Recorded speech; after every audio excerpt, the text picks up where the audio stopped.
to the corner of the basement of the house, half a block down the street from Jerry's paint shop. You know the place.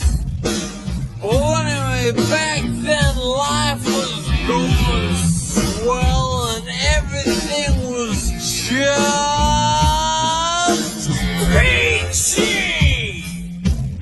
Except, of course, for the undeniable fact that every single morning my mother would make me a big old bowl of sauerkraut for breakfast.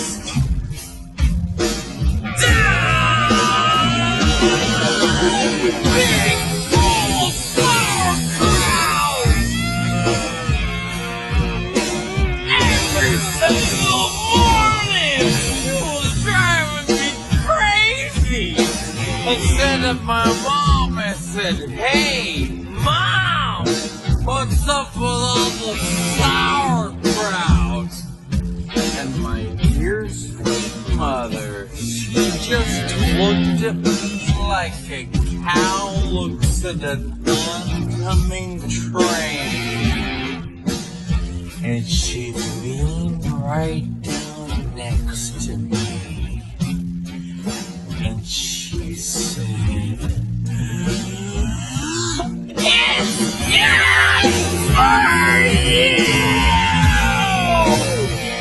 And then she tied me to the wall, stuck a bowl in my mouth, and force-fed me nothing but sauerkraut until I was 26 and a half years old.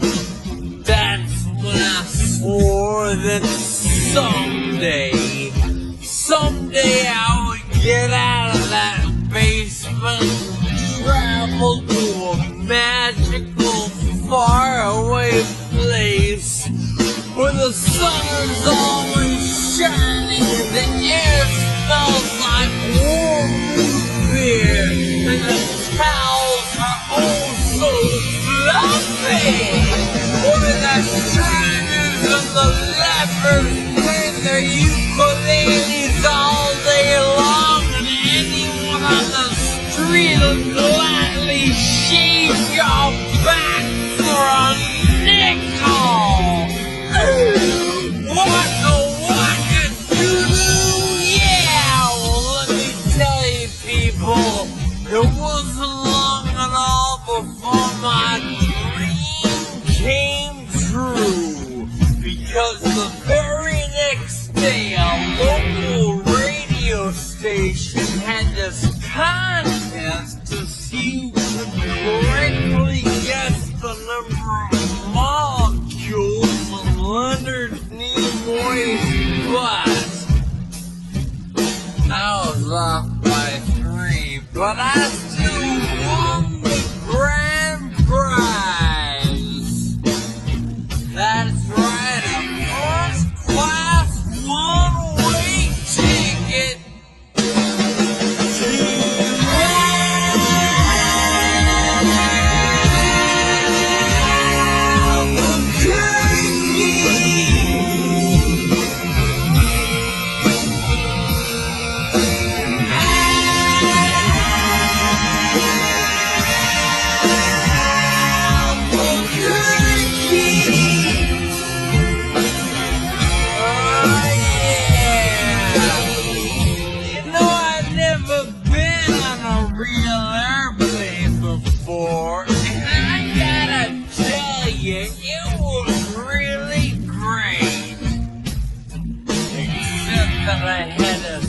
between 2 large Albanian women with excruciatingly severe body odor, and the little kid in back of me kept throwing up the whole time.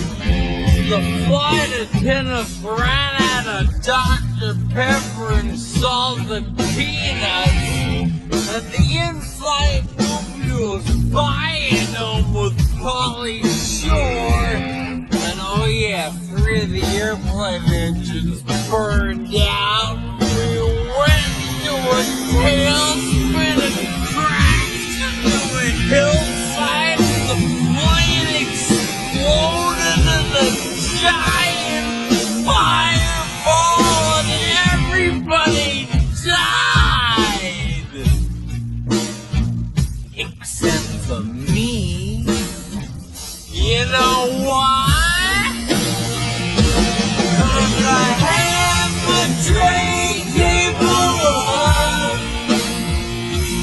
and my seat back in the forward right position. Have my tray table up and my seat back in the forward right position. Have my tray table up and my seat back in the forward right position.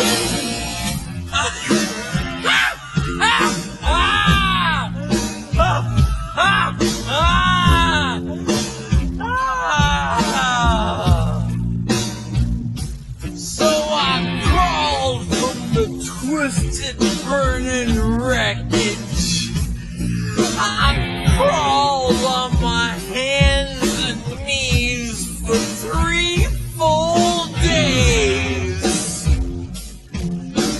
dragging along my big leather suitcase and my garment bag and my tenor saxophone and my 12-pound bowling ball and my lucky autographed glow-in-the-dark snorkel.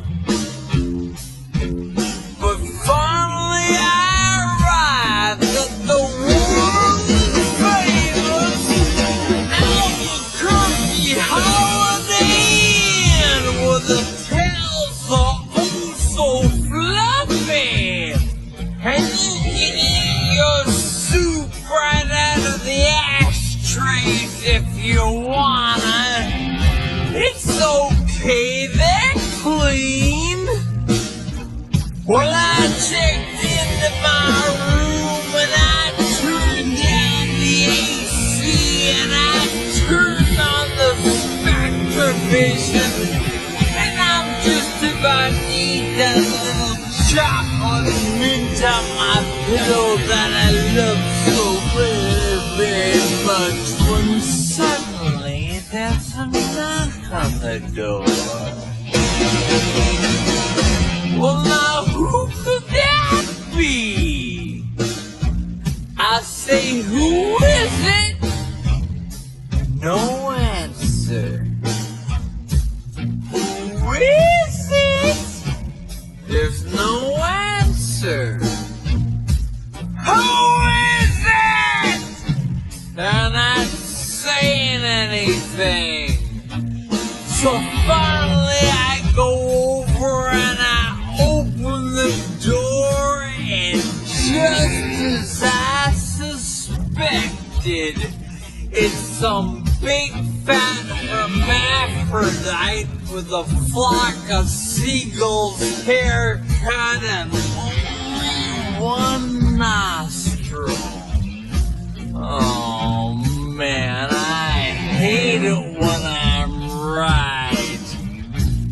So anyway, he burst into my room and he grabbed my lucky snorkel and I'm like, hey, you can't have that! That snorkel's been just like a snorkel to me! And he's like, tough! And I'm like, give it! And he's like, make me! And I'm like, okay? So I grabbed his leg and he grabbed my esophagus and I bit off his ear and he chewed off my eyebrows and I took out his appendix and he gave if indeed you better believe it.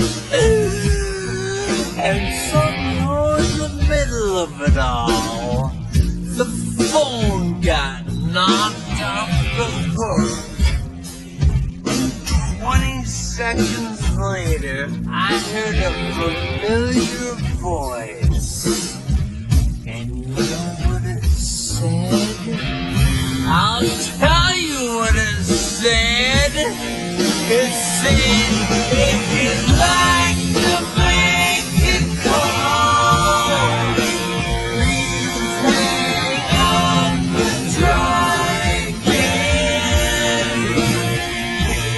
If you need help, hang up and then dial your operator.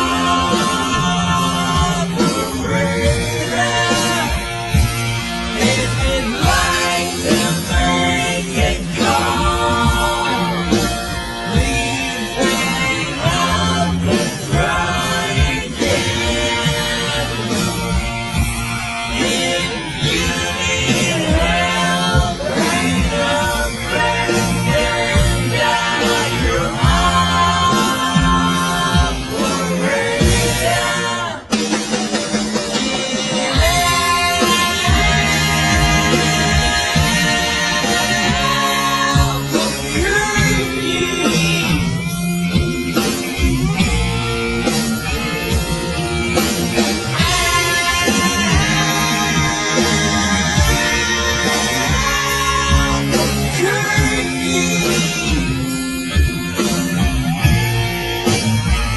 Well, to cut a long story short, he got away with my snorkel.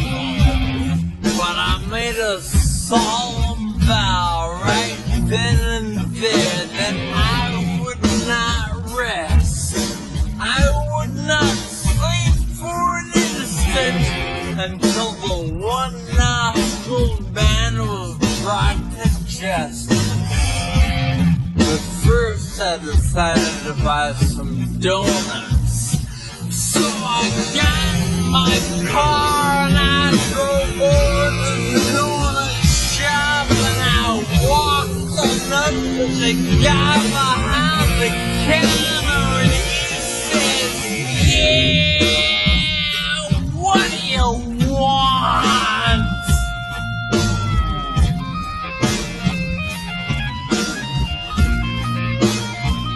I said, you got any glazed donuts? He said, no, right at glazed donuts. I said, well, you got any jelly donuts?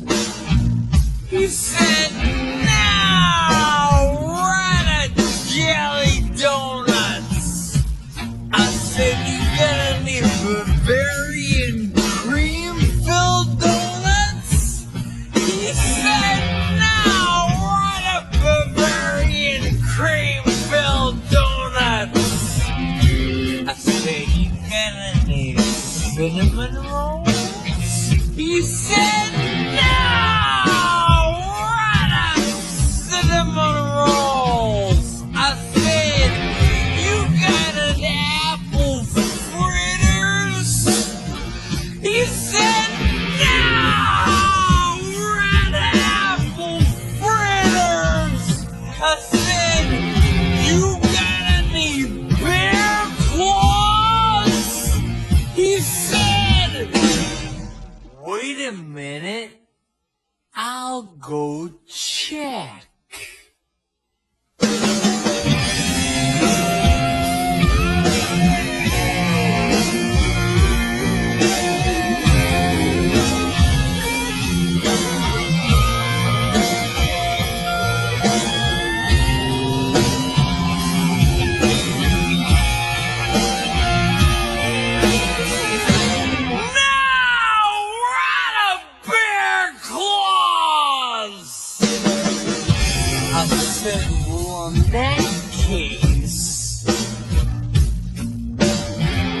In that case, what do you have?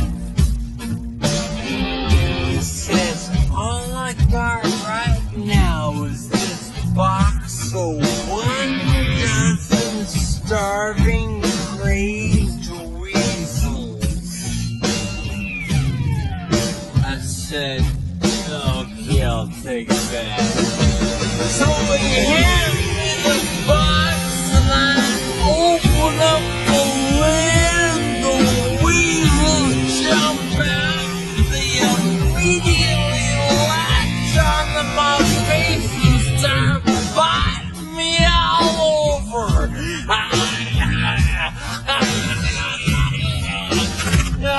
Oh man, they were just going nuts. They're tearing me apart.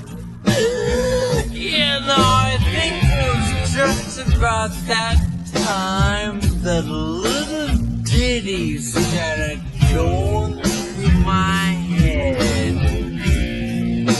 I believe it went a little something like this.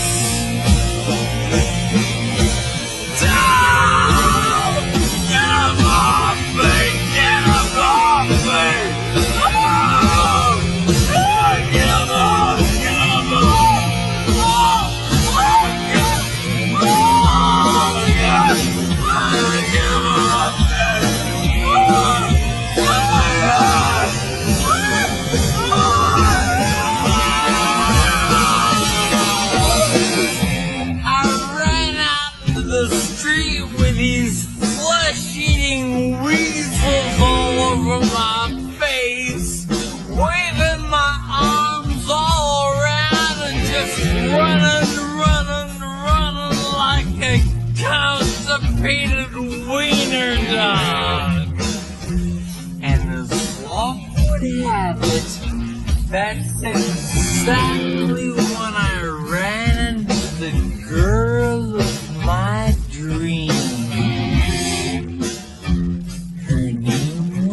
Zelda. She was a calligraphy enthusiast with a slight overbite and hair the color of strange peaches. I'll never forget the very first thing she said to me. She said, "Hey, you got weasels on your face." That's when I knew it was true love. We were inseparable after that. Oh, we ate together, we bathed together, we even shared the same piece of mint-flavored dental floss. The world was a burrito. So we got married and we bought us a house and had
about a week later, I finally achieved my lifelong dream.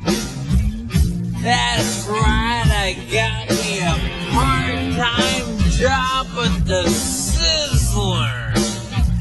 I even made Employee of the Month after I put out that grease fire with my face. Yeah, everybody was pretty jealous of me after that. I was getting a lot of attitude. Okay, like one time I was out in the parking lot trying to remove my excess earwax with a golf pencil. When I see this guy Marty trying to carry a big old sofa up the stairs all by himself. So I say to him, I say, hey, you want me to help you with that?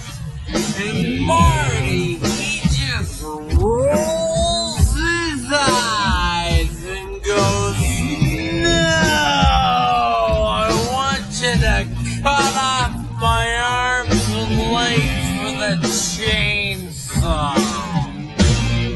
So I did. And then he gets so indignant on me. He's like, hey man, I was just being sarcastic. Well, that's just great. How was I supposed to know that? I'm not a mind reader for crying out loud. Besides, now he's got a really cute nickname, Torso Boy. So what's he complaining about? See, that reminds me of another amusing anecdote. This guy comes up to me in the street and he tells me he hasn't had a bite in 3 days. Well, I knew what he meant, but just to be funny, I took a big bite out of his jugular vein. And he's yelling and screaming and bleeding all over, and I'm like, hey, come on, don't you get it? But he just keeps rolling around on the sidewalk, bleeding and screaming, ah! Ah! Ah! And I'm completely missing the irony of the whole situation. Man, some people just can't take a joke, you know? Anyway,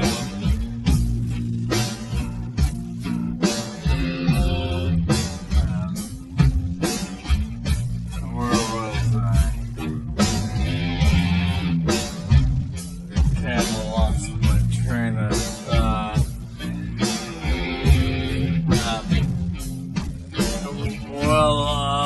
Okay, anyway, I know it's kind of a roundabout way of saying it, but I guess the whole point I'm trying to make here is I hate sauerkraut! That's all I'm really trying to say. And by the way, if one day you happen to wake up and find yourself in an existential quandary full of loathing and self-doubt and racked with the pain and isolation of your pitiful, meaningless existence, at least you can take a small bit of comfort in knowing that somewhere out old mixed up universe of ours, there's still a little place